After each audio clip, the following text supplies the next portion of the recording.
अस्सलामु अलैकुम वरहमतुल्लाहि वबरकातुह।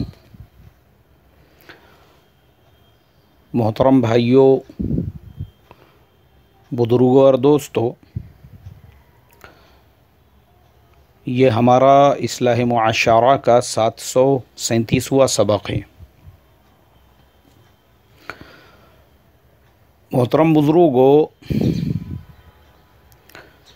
साउथ कोरिया से वापसी के बाद मैंने जब कंपैरिजन किया, हमारा हिंदुस्तान का मुसलमान वो दीनी एतबार से भी दुनियावी एतबार से भी क्यों इतना पिछड़ा हुआ है, और उसके मुकाबले में साउथ कोरिया के अंदर जो मैंने तरक्की देखा हूँ, दोनों एतबार से, एक तो अखलाक़ी एतबार से भी लोगों के ज़िंदगी के अंदर जिस तरीक़े से एक दूसरे का रिस्पेक्ट, जिस तरीक़े से इंसानियत, जिस तरीक़े से उन लोगों के अंदर समझदारी और मैच्योरिटी, और दुनियावी एतबार से अल्लाह तबारक व तआला ने एक ऐसा मुल्क, हमारे बाद जिनको आज़ादी मिली, खाने के लिए जहाँ पर कुछ नहीं था, हमारे पास तो बहुत सारे रिसोर्सेस थे, अंग्रेज़ों ने हमारे मुल्क को ऑलरेडी डेवलप करके गए थे, वहाँ कुछ भी नहीं था, लोग गधों और खच्चरों का इस्तेमाल करते थे। फिर हमारे पीछे से आज वो मुल्क इतना आगे निकल चुका है, आपको एक भी गरीब आदमी, एक भी भिखारी, एक भी मोहताज, एक भी मिस्कीन वो कहीं पर भी वहाँ पे नज़र नहीं आएगा। माशाल्लाह लाइफ स्टाइल जो है वो इतना हाई स्टैंडर्ड है, अल्हम्दुलिल्लाह। हर आदमी जो है वो साहिबे सरवत है।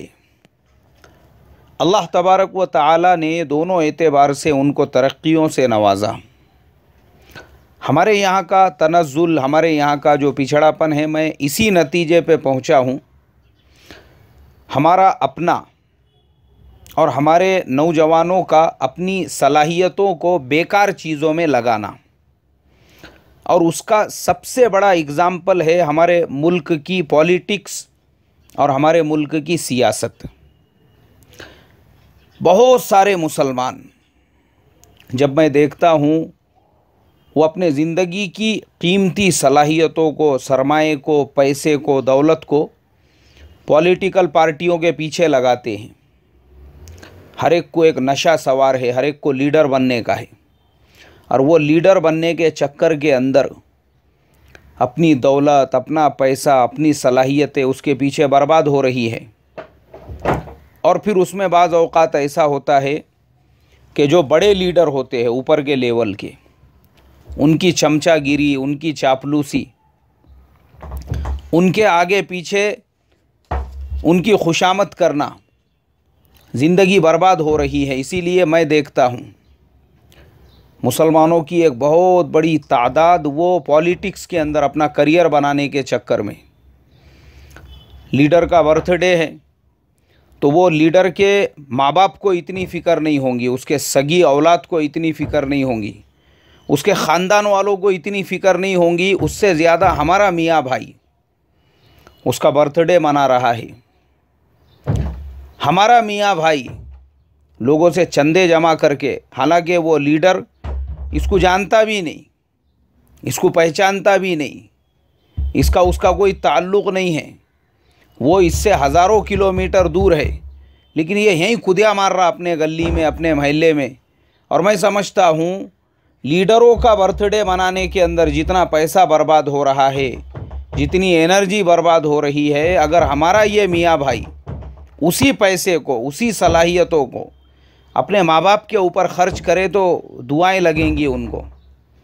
अपने महल्ले में किसी गरीब पर, किसी मोहताज पर, किसी मिस्कीन पर, अपने ख़ानदान के किसी मोहताज पर, किसी मिस्कीन पर, अपने सगे भाई पर, अरे मैं तो कहूँगा ख़ुद अपनी फैमिली के ऊपर, अपने बीवी बच्चों पर ख़र्चा करे तो उनकी ज़िंदगी के अंदर खुशहाली आएंगी। मगर वो छोड़कर ये अपने लीडरों के बर्थडे में 50-50 हज़ार 1-1 लाख रुपये ग्रैंड पार्टी, फटाके फोड़े जा रहे हैं, बिला वजह के पैसे की बर्बादी। और नतीजा आपको बताऊं मैं क्या मिलता है। जिन लीडरों के इश्क में, मोहब्बत में, उनकी कसीदा खानी के अंदर हमारे नौजवान, हमारी कौम रात दिन लगी हुई रहती है, अरे वो इनका क्या भला करेंगे। बहुत सारे ऐसे होते हैं, इनको मंझदार में छोड़कर, बीच समंदर में छोड़कर, पता चला उन्होंने खुद अपना खुदा जो है वो बदल दिए। अब उन्होंने किसी और खुदा की परस्ती शुरू कर दी है, कोई और पार्टी बदल दी है। फिर आपका क्या हुआ? अरे आपको इस्तेमाल किए उन्होंने, इसलिए कि एमएलए उनको बनने का था, एमपी उनको बनने का था। तुम जैसों को सिर्फ यूज़ करके छोड़े। और मैं अपनी कौम के अंदर ऐसे बहुत सारों को देखता हूँ जो पिछले 20-20 साल से सिर्फ यूज़ हो रहे हैं, यूज़। उसके अलावा कोई उनका पॉलिटिकल करियर नहीं है, कुछ नहीं है, ज़िंदगी बर्बाद हो रही है उसी के पीछे। और मैं समझता हूँ अगर यही लोग वो लीडर के पीछे अपने ज़िंदगी के 10 साल, 15 साल, 20 साल बर्बाद करने के, अपने आप को डेवलप करने में, अपने कारोबार को डेवलप करने में, अपने ज़िंदगी में अपने आप को कुछ बनाने में अगर अपनी एनर्जी को लगाते थे तो बिल्कुल मैं गारंटीड कहता हूँ एक अच्छे ताजिर ज़रूर बन जाते थे, एक अच्छे इंडस्ट्रियल ज़रूर बन जाते थे, एक अच्छे मैन्युफैक्चरर ज़रूर बन जाते थे। और जो पढ़े लिखे लोग हैं वो आज जहाँ पर है उससे 10 स्टेज ऊपर जाकर जो है वो रहते थे। अल्लाह तबारक व तआला और 10 मकामात की उनको तरक्की अता फरमाता था। मगर चूँकि ये कौम पैदा हो गई पॉलिटिक्स की, ये कीड़ा वलवल करने लगा लीडर बनने का, बड़ा बनने का, और वो चक्करों के अंदर जब पड़े तो फिर मेरे मोहतरम दोस्तों मैं आपको क्या बताऊं, बर्बाद, उसके अलावा कुछ भी नहीं है।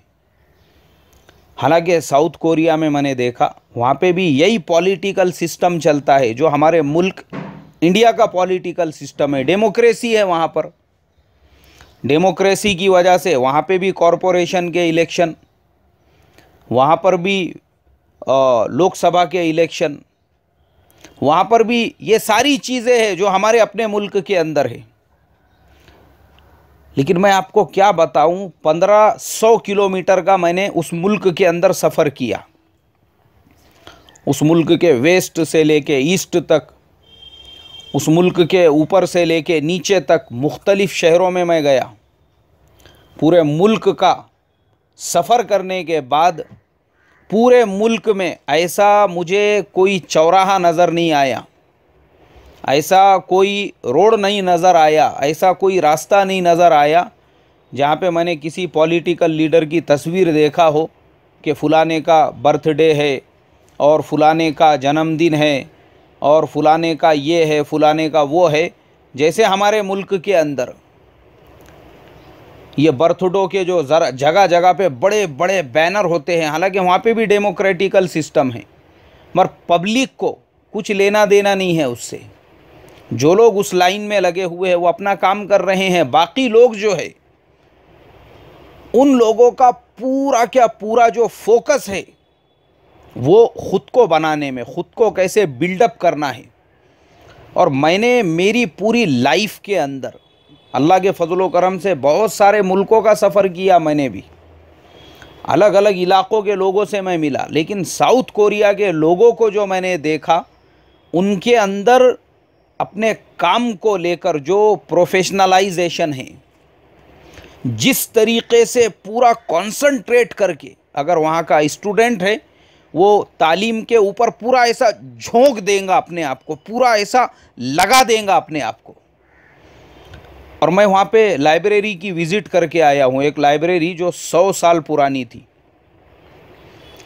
वहाँ पे मैं जब विज़िट के लिए पहुँचा, मैंने देखा वो लाइब्रेरी के अंदर नौजवान बैठे हुए हैं सब। मैंने बाज़ाब्ता उसका वीडियो बनाया हूँ, पढ़ते हुए बच्चे बैठे हुए हैं, बच्चे 10-10, 12-12 साल के। और मैंने देखा वो लाइब्रेरी जो है किसी कॉलेज की नहीं है, किसी यूनिवर्सिटी की नहीं है, वो एक प्राइवेट लाइब्रेरी है, गवर्नमेंट लाइब्रेरी, जिसका कॉलेज स्कूल से कोई लेना देना नहीं, वो एक दूर एक अलग जगह पर है। लेकिन वहाँ पे भी लोग बाज़ाब्ता अपनी गाड़ियाँ लेके उसके पार्किंग में ऐसी कारें खड़ी हुई है और लोग अंदर स्टडी करते बैठे हुए हैं, पढ़ते बैठे हुए हैं, पूरा ऐसा मुताला करते बैठे हुए हैं। क्यों? पता चला कि भाई इन्होंने एक चीज़ को अपने ज़िंदगी का मकसद बनाए तो अब अपने आप को झोंक दिए उसके पीछे। अपना काम है, अपना वर्क है। मैंने मेरे साथ में जो रहबर थे उनसे पूछा, मैं बोला भाई तुम जहाँ पे जॉब करते हो वहाँ पे तुमको साल में कितनी छुट्टियाँ मिलती है? उन्होंने बताया मुझे 9 छुट्टियाँ हैं पूरे साल में। मैं बोला यार फिर 9 छुट्टियाँ तो काफ़ी नहीं होती होंगी। उसने कहा नहीं, मैं पूरे साल में मुश्किल से 2 या 3 छुट्टी इस्तेमाल करता हूँ, वो भी कुछ इमरजेंसी रही तो। बाकी तो बोले मेरी 6-7 छुट्टियाँ तो वैसे ही बच जाती है। मैं बोला उसको यूज़ नहीं करते?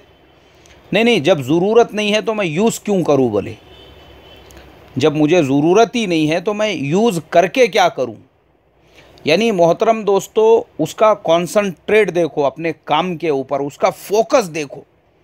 और वो फोकस की वजह से उस मुल्क ने इतनी तरक्की की। मैंने देखा वहाँ का हर शहरी जो है खुद उसके अंदर ये फ़िक्र कि भाई मैं अपने मुल्क को बेहतर और ख़ूबसूरत कैसे बना सकता हूँ।